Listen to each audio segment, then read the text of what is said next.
It's Marie Forleótól, and you are watching Marie TV, the place to be to create a business and life you love.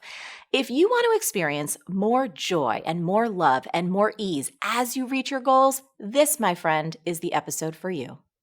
Gabrielle Bernstein is the #1 New York Times bestselling author of The Universe Has Your Back, Miracles Now, May Cause Miracles, Add More Ink to Your Life, Spirit Junkie, and The Judgment Detox.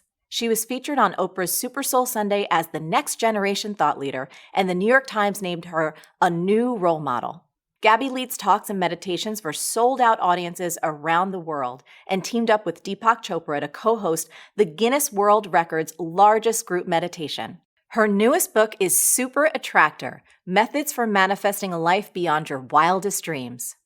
Gabby! Marie! I'm so happy. So much has happened since the last time that you've been on the show. Congratulations. You have a beautiful son named Oliver now. I'm a mom. Yeah. How's that feel? It's profound, and I just have so much respect for all the mamas out there. It is a life-changing experience. People always say to you, and you're like, oh yeah, totally. And then you have a baby and you're like, oh my God, what just happened to me?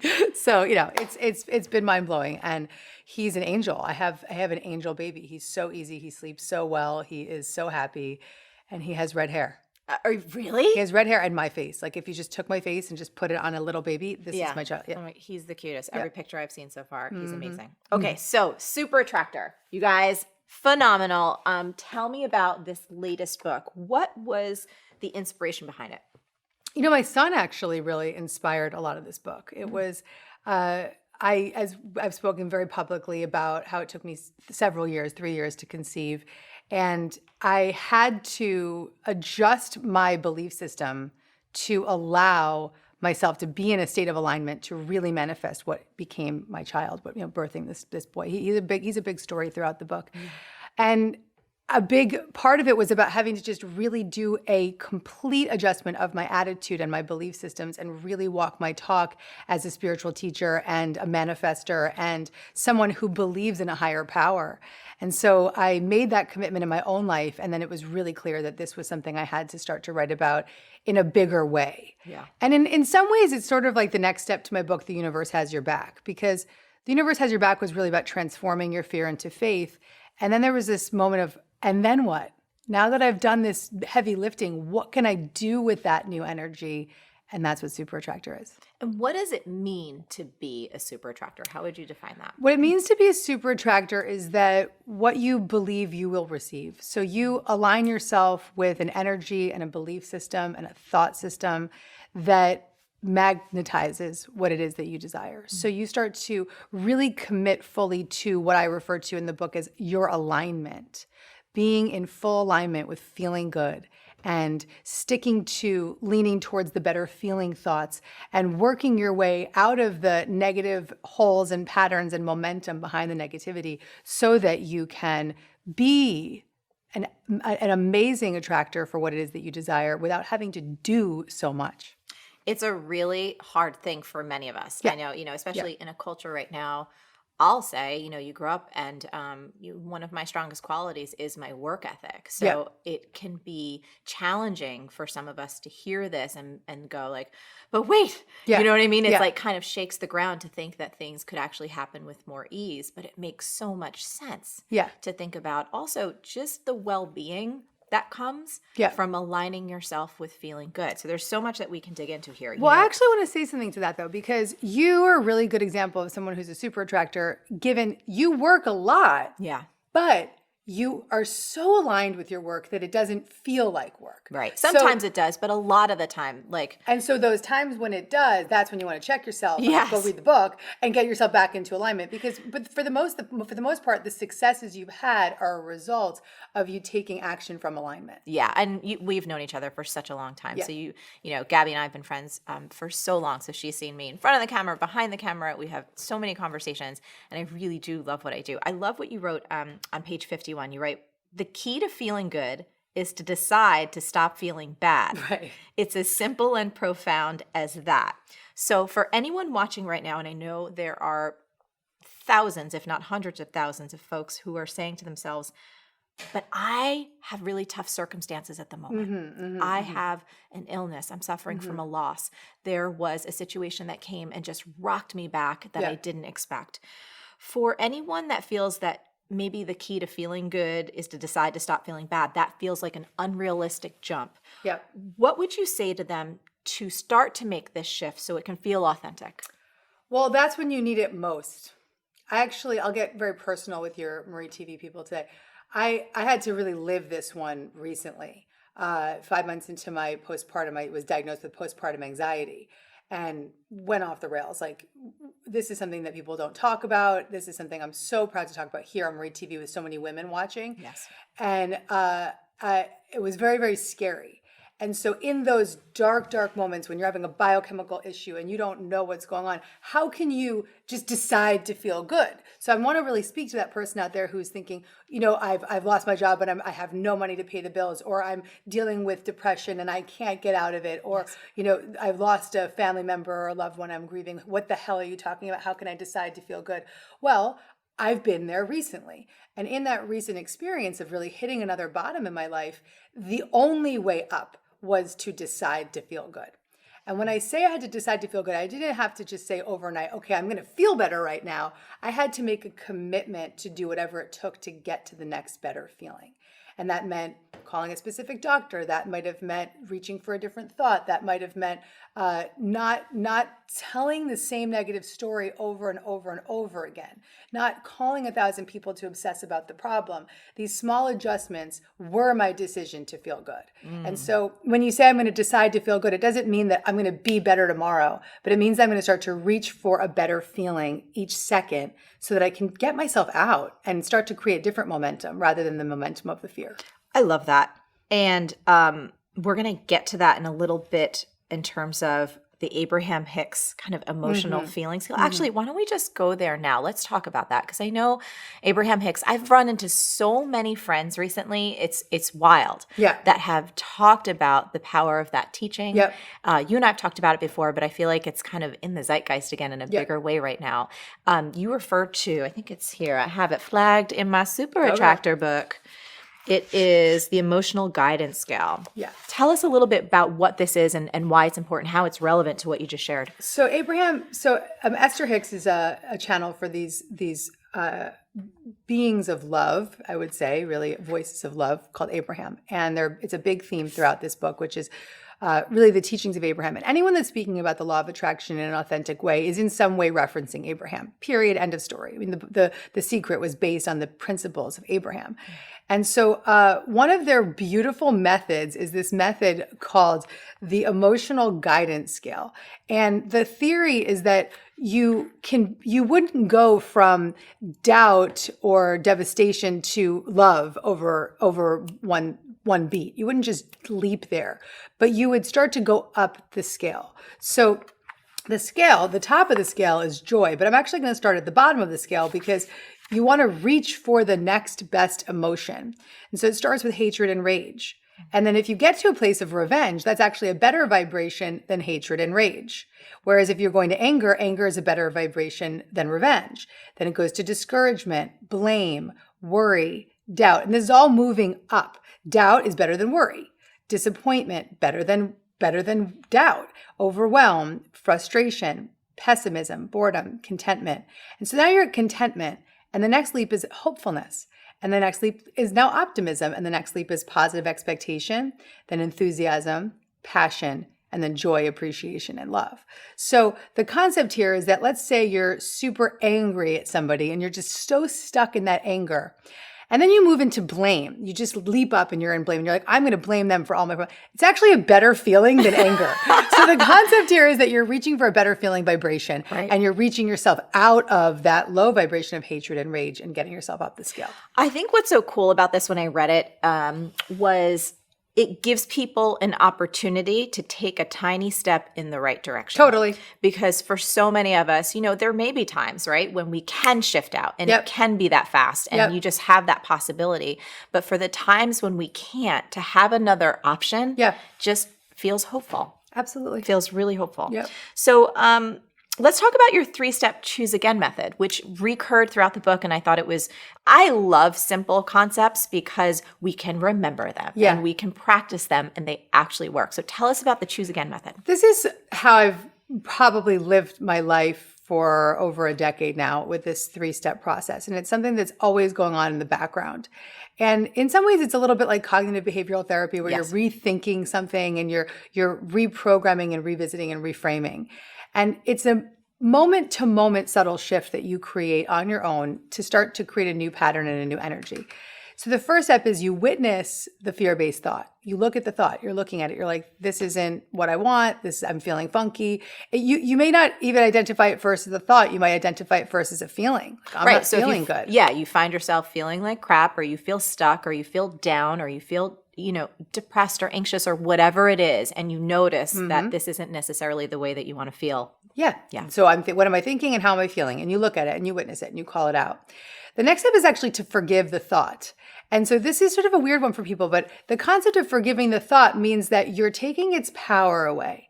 And so you're dissolving it with love. You're saying, this isn't me. This isn't the truth of who I am. I forgive this. I forgive myself for having this thought.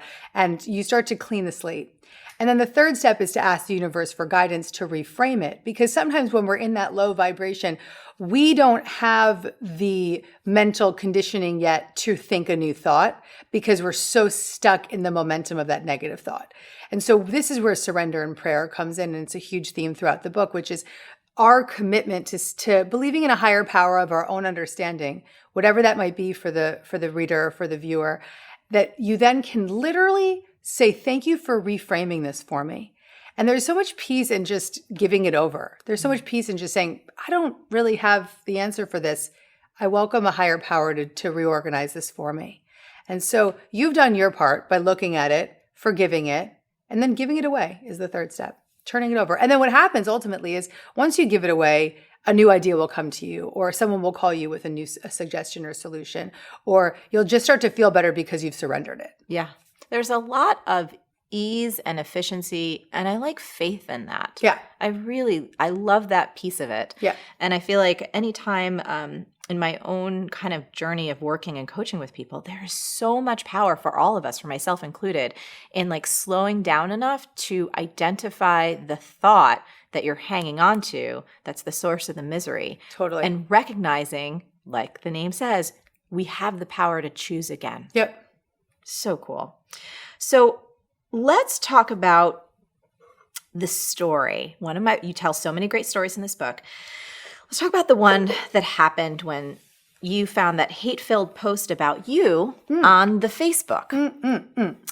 So I get a call from one of my team members, and she's like, don't go on Facebook. I was like, what? And she's like, there's a whole person's Facebook page and they're railing on you and they're going off about you.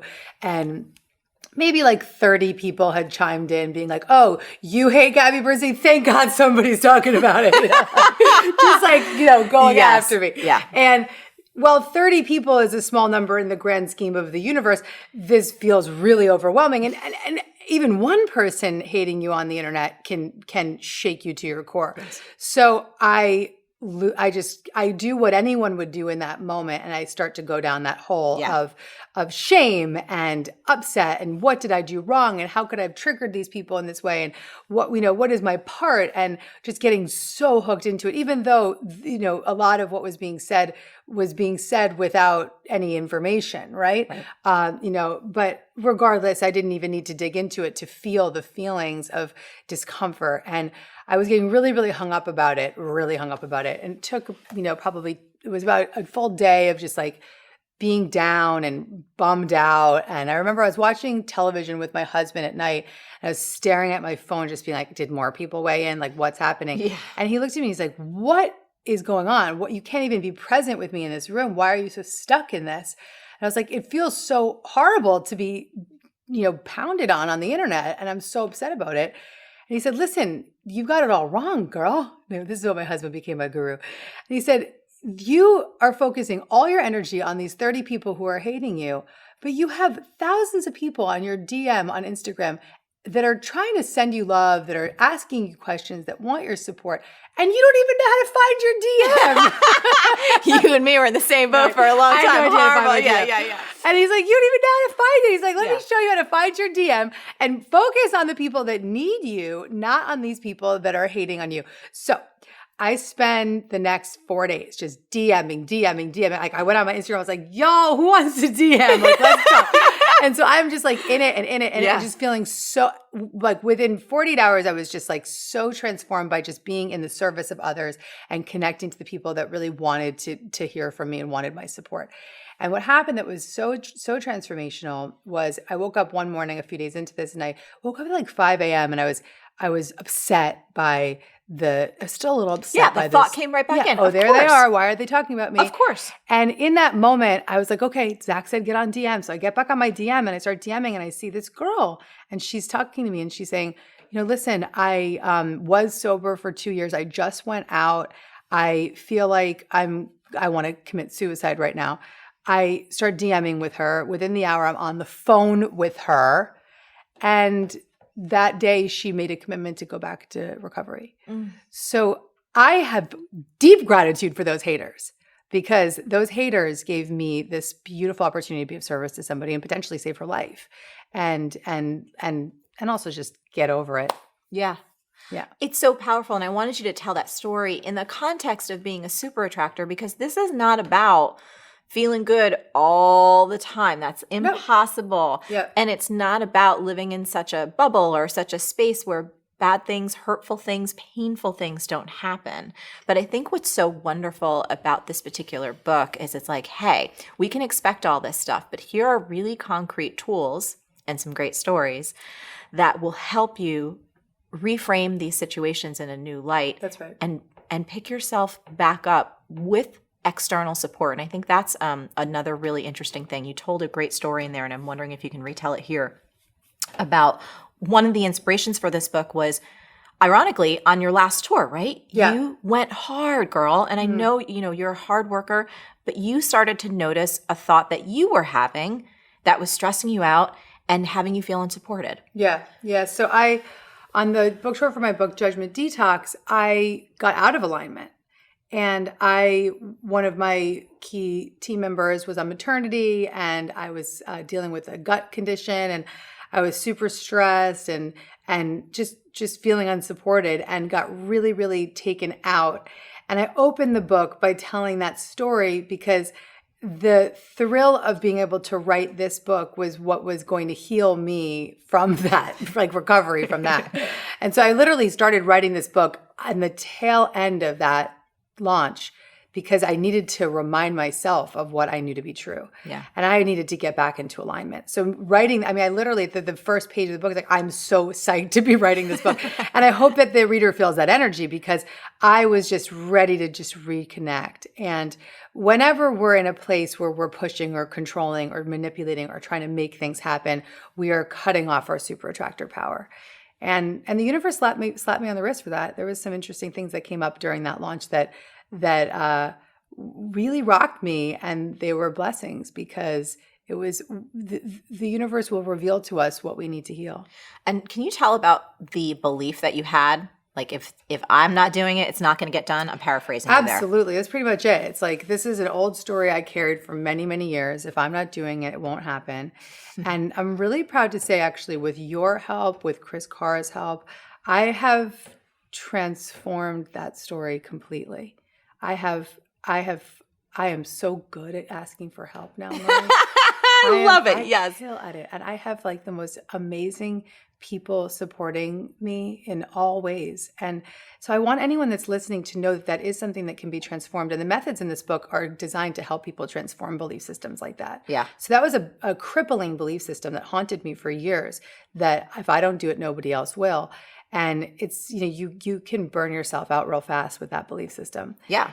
And I did. Yeah. And it's evidence too, I think, of, I try and hunt for this in my own life. Where am I holding myself back because I am so committed to a certain version of reality And I just keep creating that reality Yeah. again and again and again. And I'm real good at it. Yep. Like Yep. most of us are, Yep. right? We're really good at it. And we're really convinced, no, this is the way it is. Yep. And so what I love about that story is that you were able to notice that recurring thought / belief and go, okay, let's try something different. Let's try something different. Let's try something That's right. totally different. That's right. And we all know the stories that hold us back and the limitations. And many of us have them in one corner of our life and not in another. Yeah. Or we have them in maybe in many. But those belief systems are the reason that we continue to stay stuck, continue to play small, continue to feel blocked.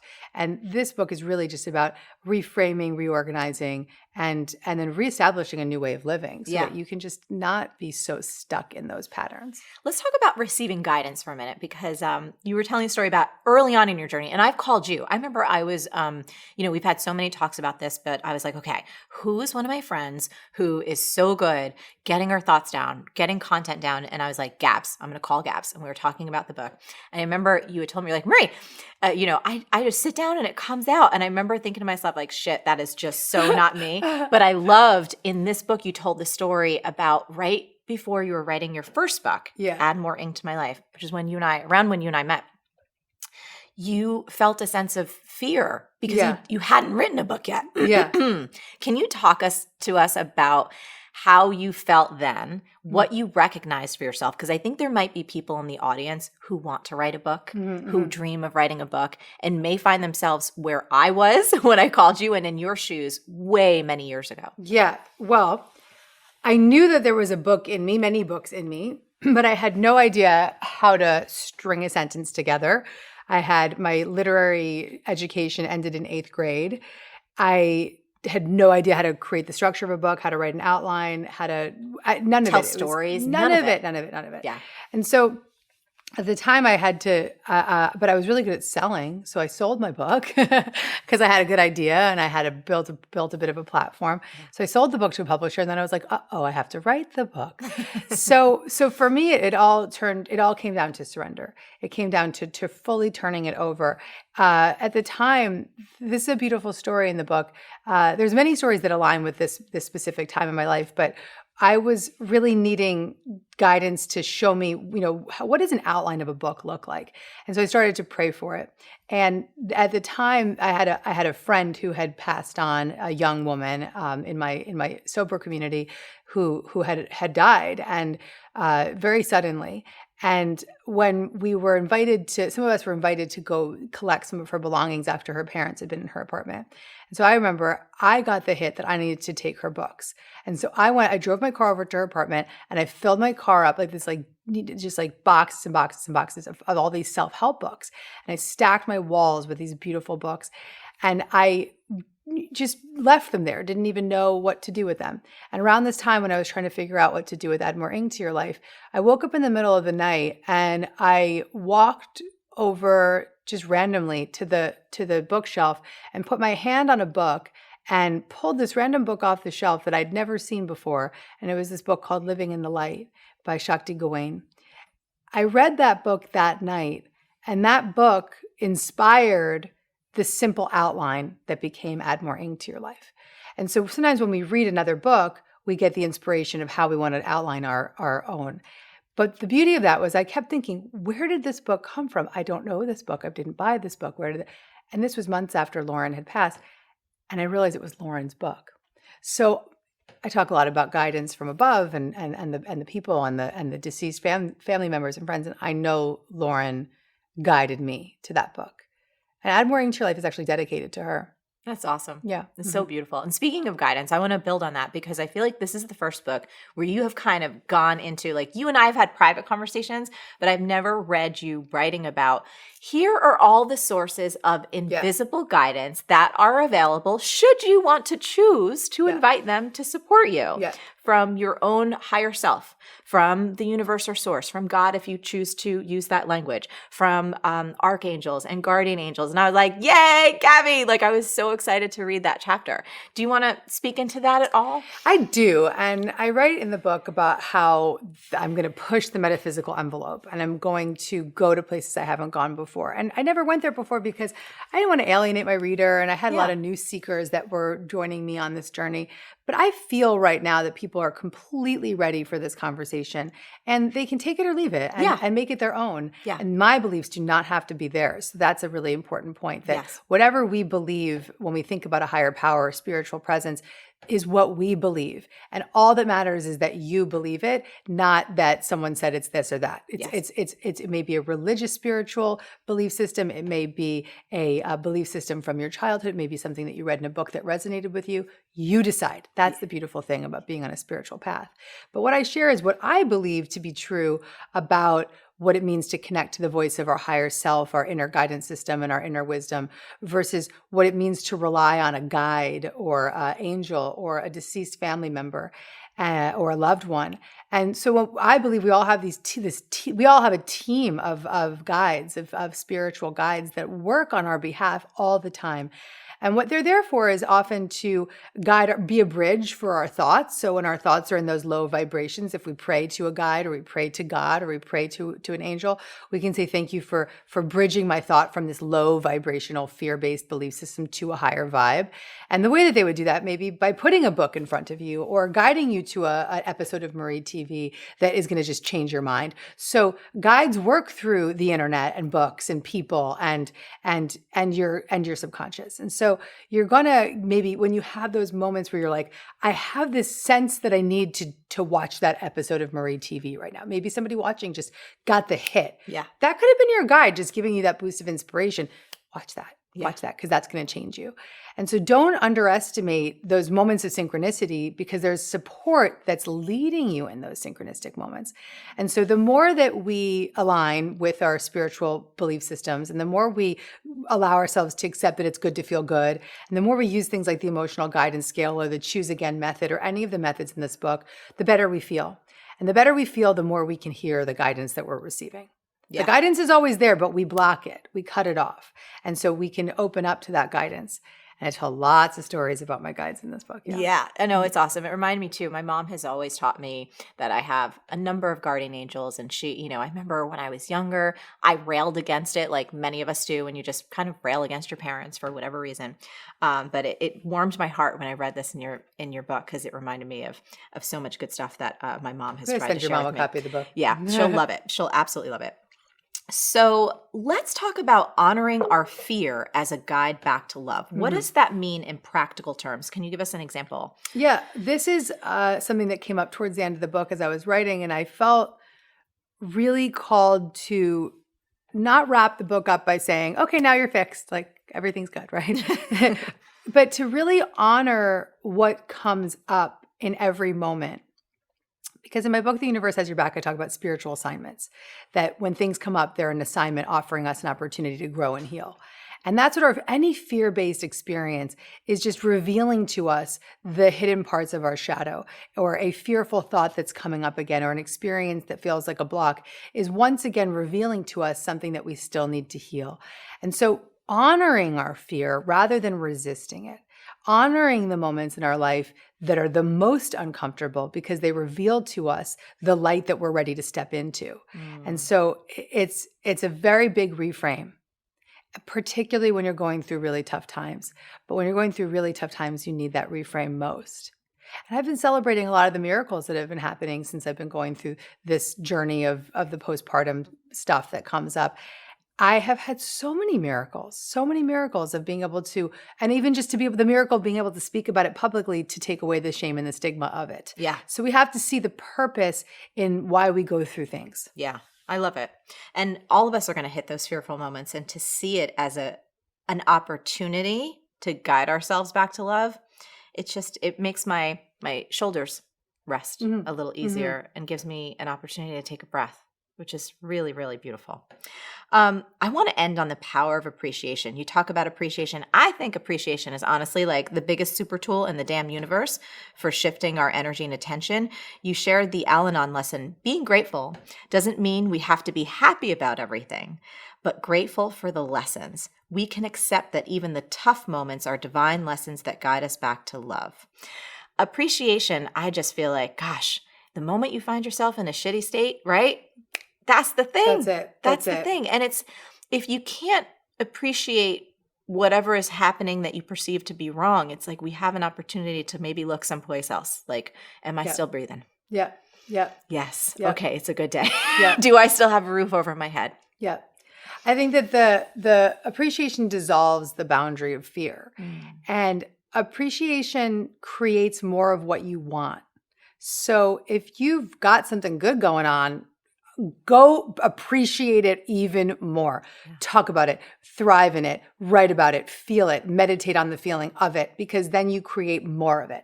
If you're in a funk, lean on what you appreciate to get you out of that funk, and make appreciation a daily habit. Like when you and Josh wake up in the morning, Abraham Hicks has this thing called the appreciation game, where you can just play the appreciation game and just say, I appreciate you because you make me coffee, and I appreciate you because you're a good dancer. I'm just thinking about you and Josh. I appreciate you because you're so funny on television, whatever it is, you know, but just really appreciating your spouse, your children, and play that game with your children. Oh my goodness. Start your day going back and forth with why you appreciate one another.